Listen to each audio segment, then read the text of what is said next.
If it's a day that ends with the letter Y on Capitol Hill, you can be sure of two things. One, that Marjorie Taylor Greene is trying to show nudes of Hunter Biden at a committee hearing, and that the MAGA Republicans will try to oust their latest Speaker of the House the same way they did with Kevin McCarthy, in the same way that for weeks they humiliated not just themselves, but this country trying to select a speaker. This is who the MAGA Republicans are. Not just very dangerous, but incompetent and unable to govern. So here's what went down.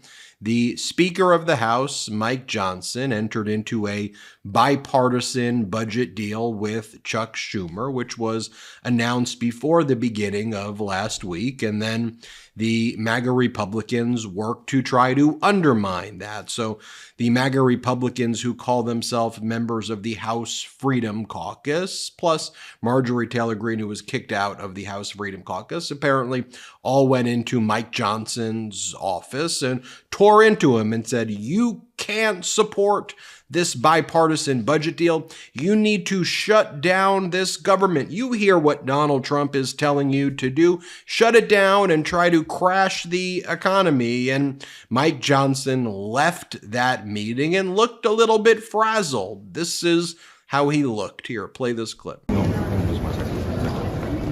Speaker Johnson, a lot of conservatives. Let me tell you what's going on. We're having thoughtful conversations about funding options and priorities. We had a cross-section of members in today. We'll continue having cross-sections of members in. And while those conversations are going on, I've made no commitments. So if you hear otherwise, it's just simply not true. We're looking forward to those conversations. Are you open to no more questions, guys? So that's what happened after Mike Johnson left the office, after these House Freedom Caucus members, these far right-wing extremists who have taken over the Republican Party, full-blown MAGA, went into Mike Johnson's office. There was a day or two of uncertainty, but then MAGA Mike Johnson announced that the top-line agreement reached with the Senate, but Chuck Schumer, who's negotiating, Democrat Chuck Schumer, that they reached this agreement. And Mike Johnson said he would still agree to the top-line agreement that was reached, and then there would be a robust appropriations process taking place.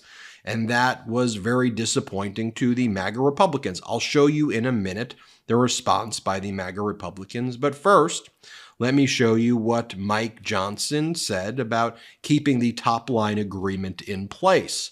Play the clip. The top-line agreement includes hard-won concessions to cut more billions, as you know, from the IRS giveaway and the COVID era slush funds. It replaces accounting gimmicks from the prior FRA agreement, and it brings Congress much closer to regular order, which is our big commitment here. In keeping with my commitment to bring members into the legislative process, I've spoken and received feedback this week from many members all across the Republican conference. That's a very important part of this. When I became Speaker, I committed to decentralizing the Speaker's office and making this a member-driven process. That's been part of this.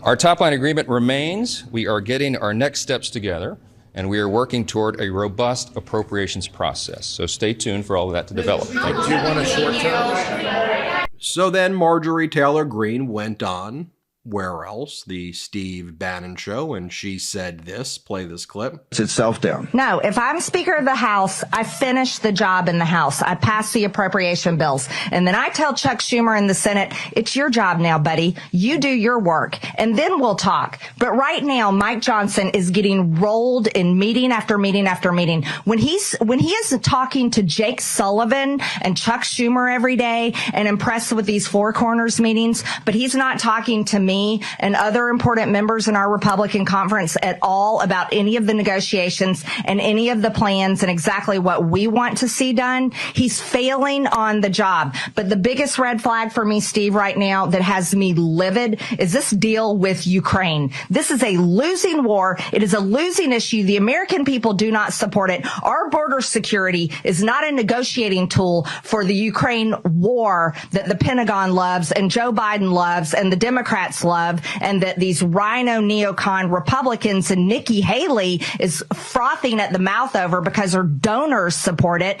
No. Mike Johnson should not be going in there with Chuck Schumer and saying, oh, yeah, we're going to make this deal where 5,000 illegal aliens, not migrants, cross the border every damn day so you can get $60 billion over to Zelensky, the most corrupt president in the world right now, because Ukraine is not the 51st state. Every day Mike Johnson gets closer and closer to this deal, brings me closer and closer to vacating the chair, because I have absolutely had it. Yes, Putin's puppet right there, railing against the idea that Ukraine could be supported, that America would support its allies, and how dare Mike Johnson reach a deal that has components of it in there. And here again, she went on another right-wing war room appearance. And here's what she said. Again, she called it just pumping this out on Steve Bannon. Here, play this clip. In my meeting with him yesterday and many other members of Congress, I let Speaker Johnson know that in no way, shape, and form will I support any type of CR. We aren't continuing Nancy Pelosi's budget.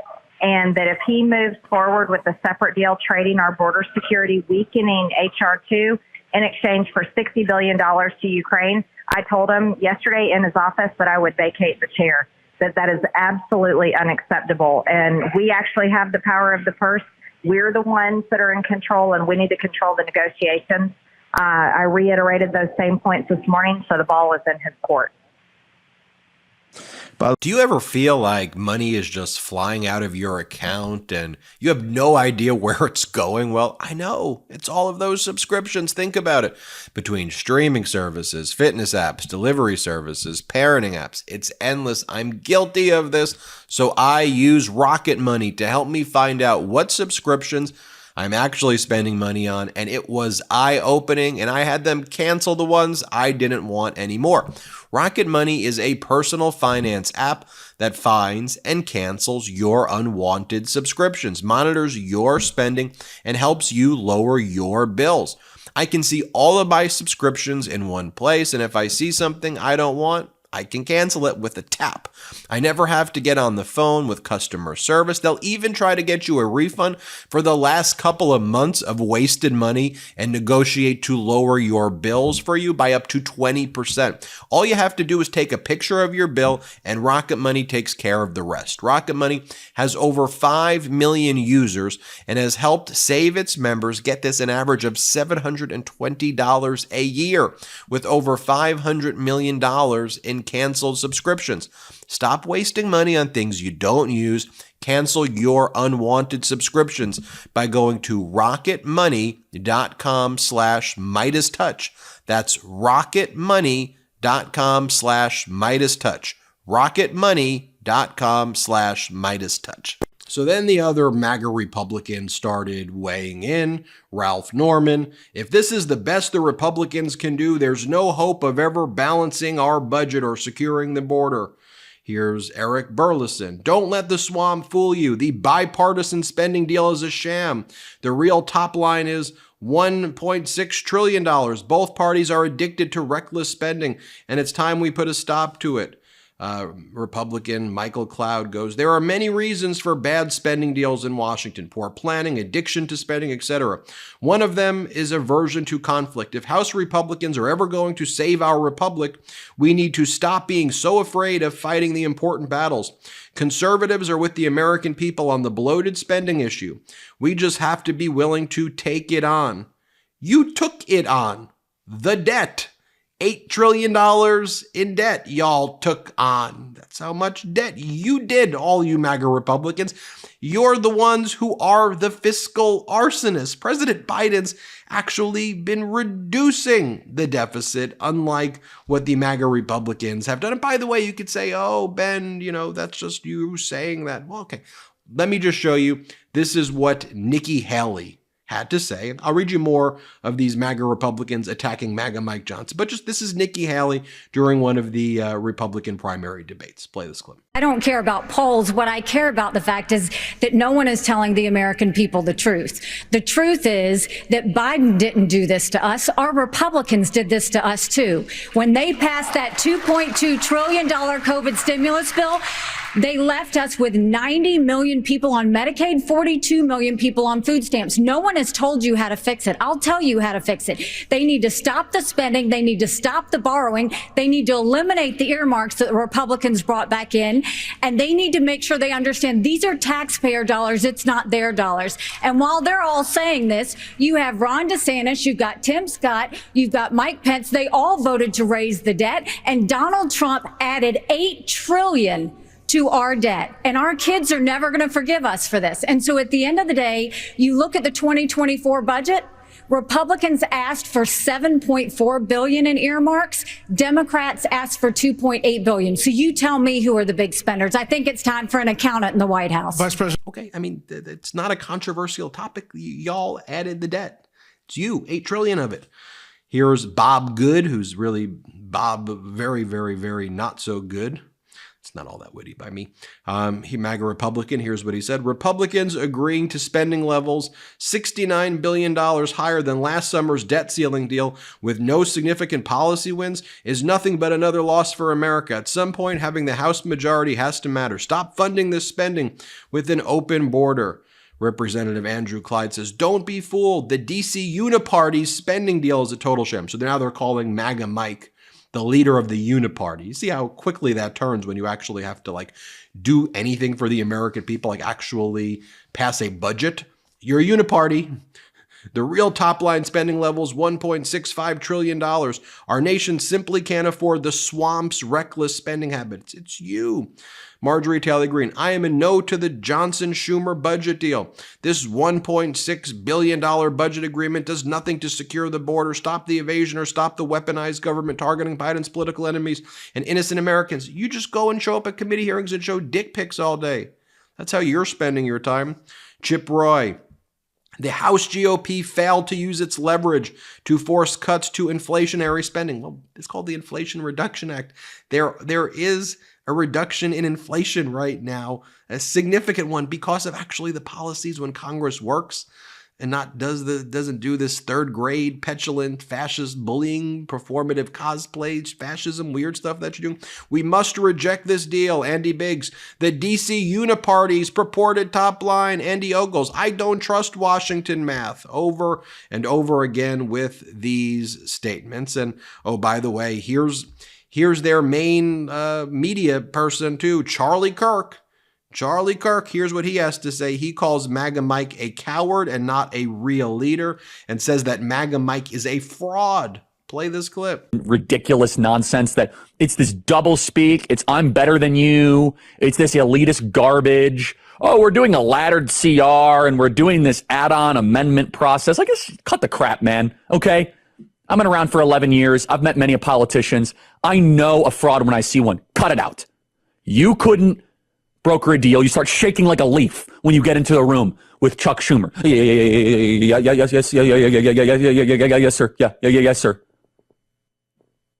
Whatever they want, they get. They're all praising this deal, and then you come out and you're like, well, maybe just let me take a little victory in the press conference about adding amendments and laddered CRs. Enough, okay? And then here you have Republican Dan Crenshaw saying that this whole rebellion against MAGA Mike Johnson is coming from these MAGA Republicans who live in a fantasy world. Here, play this clip. Back to votes, and we're not sure if our Republican-led set of bills that we want to pass this week will pass because there's a bit of a rebellion. Or I know, surprising, right? Another rebellion. This time over the budget, right? I know, another big surprise. Now, there's a lot more detail to this, and I think I'm going to do a longer video at some point this week and actually bring you through the steps of how we budget up here. But fundamentally, you've got people who believe in a political reality that just doesn't exist, right? And that political reality consists of a fantasy where we want a bunch more elections and have control of the Senate and the White House. In that reality, you can extract a lot more things from the other side. But we don't live in that reality. We live in a reality where we have, like this month, like a 2-seat majority in just one chamber. So you're not going to get a whole lot. And so the rebellion is against the deal that our new speaker struck with Democrats over the weekend, which is the exact same deal, more or less, slightly better than what McCarthy struck last year. Again, because the political realities didn't change, the circumstances didn't change, and the same people who believe in a fantasy world of a different political reality also didn't change. So here we are. So, folks, that's the state of play we're in right now. MAGA Republicans doing to MAGA Mike what they did to Kevin McCarthy. This is a group of people objectively who can't govern. And that's just what we're seeing. We're seeing it in action. Tell me what you think in the comments. I'm Ben Meiselas. This is the MeidasTouch Network, and have a great day. Hey Midas Mighty, love this report? Continue the conversation by following us on Instagram @MeidasTouch to keep up with the most important news of the day. What are you waiting for? Follow us now.